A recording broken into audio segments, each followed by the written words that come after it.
आज हम लोग इस वीडियो में जिसके बारे में चर्चा करेंगे वो कोहलबर्ग के नैतिक विकास, कोहलबर्ग से संबंधित नैतिक विकास सिद्धांत के बारे में आज हम इस वीडियो में अध्ययन करेंगे। कोहलबर्ग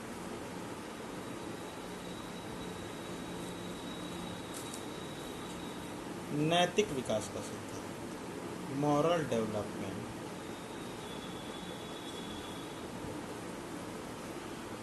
विकास का सिद्धांत, मॉरल डेवलपमेंट थ्योरी। ठीक है,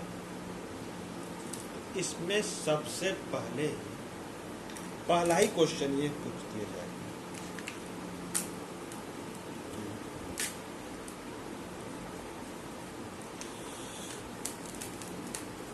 नैतिक विकास का सिद्धांत किसने दिया है? Option A, the moral development theory is given by option A, Kohlberg, option B, Jean Piaget,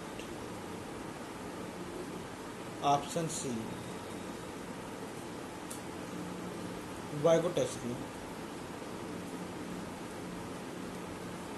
और ऑप्शन 4 ए या फिर पहला और दूसरा दोनों। तो आमतौर पे बच्चे क्या करते हैं? मॉरल डेवलपमेंट थ्योरी को होता है, मॉरल डेवलपमेंट थ्योरी को होता है, लेकिन यह क्वेश्चन वो गलत करके आते हैं, अधूरे ज्ञान के चलते।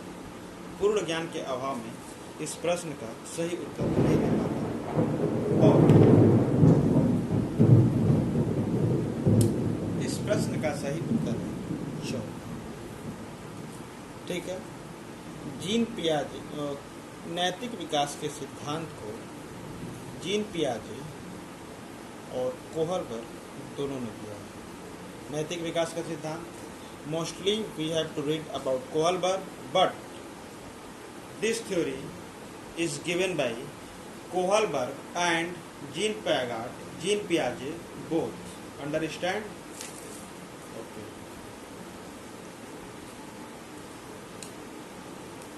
ठीक है, आगे देखते हैं।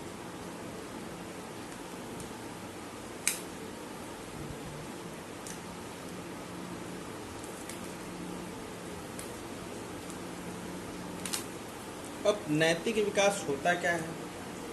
सबसे बड़ी बात, व्हाट इज मॉरल डेवलपमेंट? नैतिक विकास का सिद्धांत क्या है? तो नैतिक विकास से तात्पर्य, नैतिक मॉरल डेवलपमेंट क्या है, नैतिक विकास क्या है? तो नैतिक विकास से तात्पर्य उन प्रतिमाओं से होता है, धारणाओं से होता है, जिनके सहारे बालक या मनुष्य उचित और अनुचित, सही और गलत के बीच में अंतर करके अपने व्यवहार को करता है। ये हो गया एक्शन नंबर 1।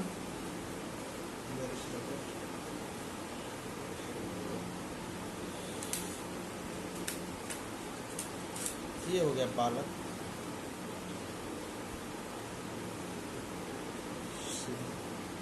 ये हमारा हो गया एक्शन नंबर 1 और ये जो हमारा हो गया एक्शन नंबर 2। ठीक है, तो अब बालक, ये हमारा चाइल्ड हो गया, क्या करेगा, इस एक्शन 1 और एक्शन 2 के बीच अंतर करके, मान लीजिए बालक, इसके लिए एक्शन 1 उचित है और इसके लिए एक्शन 2, इसके लिए एक्शन 2 अनुचित है। ठीक है, ठीक है, इसके लिए एक्शन 1 उचित है और एक्शन 2 अनुचित है। तब वो क्या करेगा, इस वाले व्यवहार को छोड़ देगा और इस वाले व्यवहार को करेगा, इस वाले कार्य को करेगा। ठीक है, क्या होता है नैतिक विकास? तो नैतिक विकास से तात्पर्य, और जिस हिसाब से उसके संस्कार उसके अंदर भरे रहेंगे उसी हिसाब से वो कार्य करेगा, जिस हिसाब से उसके वातावरण उसको प्रदान किए रहेंगे उस हिसाब से वो एक्शन 1 और एक्शन 2 डिफरेंस करेगा। तो कहने का तात्पर्य ये है, फिर से नैतिक विकास से तात्पर्य उन प्रतिमाओं से होता है जिसके सहारे बालक उचित, अनुचित या फिर सही और गलत में अंतर करके व्यवहार में अंतर लाते हैं। ठीक है, तो ये हो गया हमारा बालक, चाइल्ड, इस बालक संख्या 1। अब ठीक है, अब क्या हो रहा है, ये है हमारा बालक नंबर 2। ठीक, अब ये है वही एक्शन, फिर से एक्शन नंबर 1 और ये है हमारा एक्शन नंबर 2। तो इसको जिस हिसाब से इसके दिमाग में जो प्रतिमाएं, जो धारणाएं दी गई हैं, उसके लिए ये नैतिक है और ये अनैतिक है। और इसके लिए इसके दिमाग में जो भी धारणाएं, जो भी प्रतिमाएं दी गई हैं, ये उसके लिए अनैतिक है और ये उसके लिए नैतिक है। Hence, you cannot decide that this thing is moral and this action is moral or another action is immoral। ठीक है, इससे क्या पता चलता है? इससे एक और बात पता चलती है, नैतिक विकास के बारे में पता चले क्या होगा, इससे एक चीज पता चलती है, क्या कि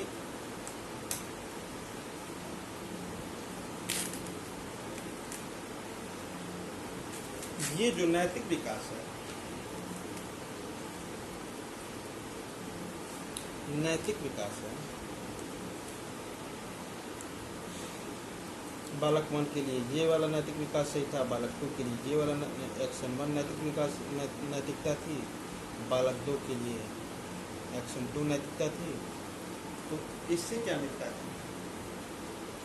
कि जो नैतिकता है वो सार्वभौमिक सत्य नहीं है। That means morality is not a universal truth। नैतिकता सार्वभौमिक नहीं है। ये कार्य आपके लिए नैतिक हो सकता है, हमारे लिए अनैतिक हो सकता है। ये कार्य आपके लिए अनैतिक हो सकता है, हमारे लिए नैतिक हो सकता है। इसलिए नैतिकता सर्वमान्य नहीं है। ठीक है, अब आगे हम आते हैं। बहुत महत्वपूर्ण 2 और भी टर्मिनोलॉजी है, लेकिन पहले 2 मुख्य शब्दावलियों को हम जानते हैं।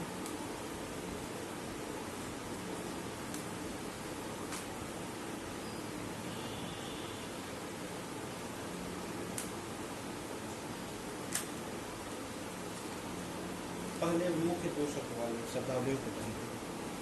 एक होता है हमारा मॉरल डिलेमा, और दूसरा जो होता है हमारा वो होता है मॉरल रीजनिंग।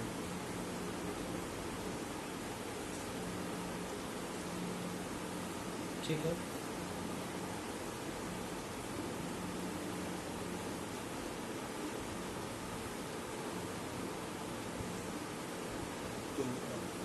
मॉरल डिलेमा के बारे में जानते हैं। मॉरल डिलेमा की जो हिंदी होगी वो होगी नैतिक दुविधा, और मॉरल रीजनिंग की जो मतलब होगा हिंदी होगी नैतिक तर्कवाद।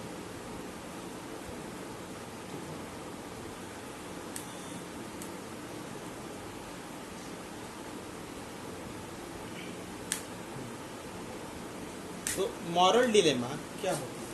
अब मॉरल डिलेमा मतलब होता है डिलेमा, सीधा सीधा लिखा है डिलेमा, डी मतलब दो, डिलेमा मतलब विधा, दो विधाएं, दो कार्य, मतलब डिलेमा मतलब दुविधा में फंसना। जैसे अब दुविधा में कब फंसेंगे? जब टाइम को हम फिक्स्ड कर दें, time is fixed,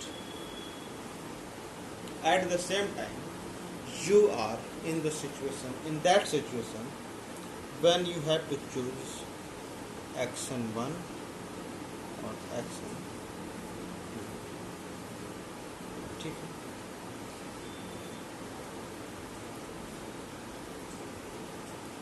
both may be compulsory, ये भी करना है, ये भी करना है, ये भी करना है, ये भी करना है, बस समय की बाध्यता है, ठीक है। तो जैसे एग्जाम्पल के तौर पे हम ले रहे हैं, यहाँ पर एक्शन 1 जो है वो आपकी किसी परिजन की तबीयत, हेल्थ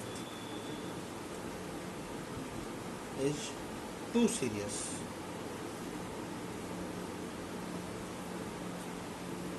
एक्शन 1 यहाँ तबीयत मत खराब करिए, दूसरे को नहीं।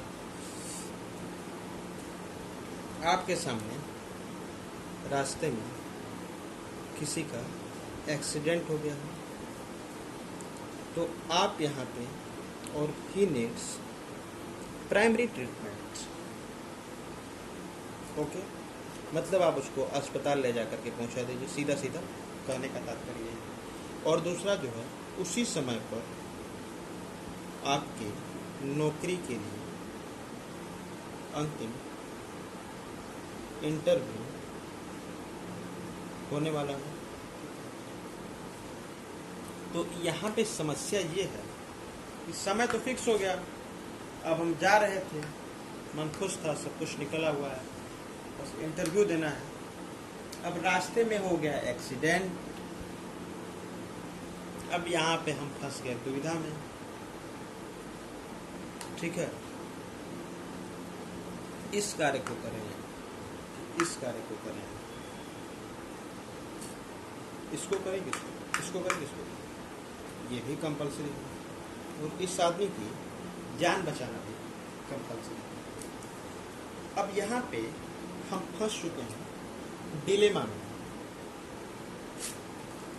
डिलेमा, नैतिक दुविधा में। अब इस नैतिक दुविधा से निकलने के लिए करेंगे क्या? तो यही होता है हमारा मॉरल डिलेमा, नैतिक दुविधा। अब इस दुविधा से निकलने के लिए हम करेंगे क्या? अपने दिमाग में तर्क लगाएंगे, सोचेंगे, इसको करें कि इसको करें, इसको करें कि इसको करें। I am not going to decide what is right and what is wrong, that is the decision is yours, what you have to do. I am talking only about moral reasoning, नैतिक तर्कड़ा। आपका दिमाग जितना तर्क करेगा, ठीक है, और उन दुविधाओं में से किसी एक कार्य को चूज कर लेगा और दूसरे कार्य को छोड़ देगा। तो नैतिक यही होती है हमारी नैतिक तर्कड़ा। नैतिक दुविधा से निकलने के लिए, किसी एक कार्य को चुनने के लिए हम जिस तर्क का, कारण का जो विचार करते हैं वही हमारी क्या कहलाती है? नैतिक तर्कड़ा, ठीक है। और इस नैतिक तर्कड़ा के आधार पर हम उसको बोल देंगे, और एक और उसमें टर्मिनोलॉजी होती है मॉरल डिसीजन, और इस नैतिक तर्कड़ा के आधार पर ही, रीजनिंग के आधार पर ही हम डिसीजन ले लेते हैं, उसको बोलते हैं मॉरल डिसीजन। ठीक है, तो मॉरलिटी से संबंधित लगभग में कुछ भी पूछेगा तो वो कोहलबर्ग से ही पूछेगा। एटलीस्ट 2 नंबर का क्वेश्चन हर साल पूछता है, डायरेक्टली 2 या 1 नंबर का डायरेक्टली पूछेगा, सीधे नाम लेकर के, स्किप भी नहीं कर सकता है, हर साल पूछेगा ही। और इनडायरेक्टली बहुत सारे क्वेश्चंस को पूछता है, जैसे पेडोलॉजी में बालक को ये करना चाहिए कि नहीं करना चाहिए, यहाँ पे शिक्षक को क्या करना चाहिए, शिक्षक अपने नैतिक तर्कड़ा के आधार पर नैतिक निर्णय ले।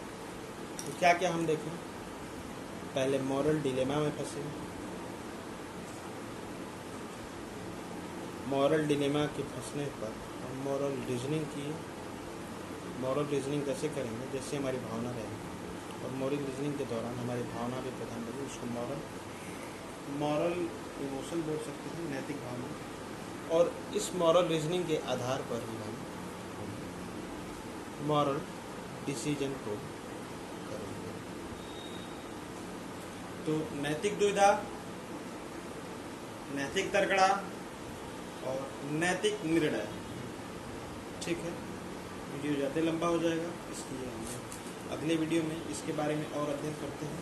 अगले वीडियो में हम लोग देखेंगे नैतिक विकास के सिद्धांत, जिसमें कि प्री कन्वेंशनल स्टेज, पूर्व परंपरागत अवस्था, कन्वेंशनल स्टेज, परंपरागत अवस्था, और पोस्ट कन्वेंशनल स्टेज, पश्च परंपरागत अवस्था। ठीक है, थैंक यू।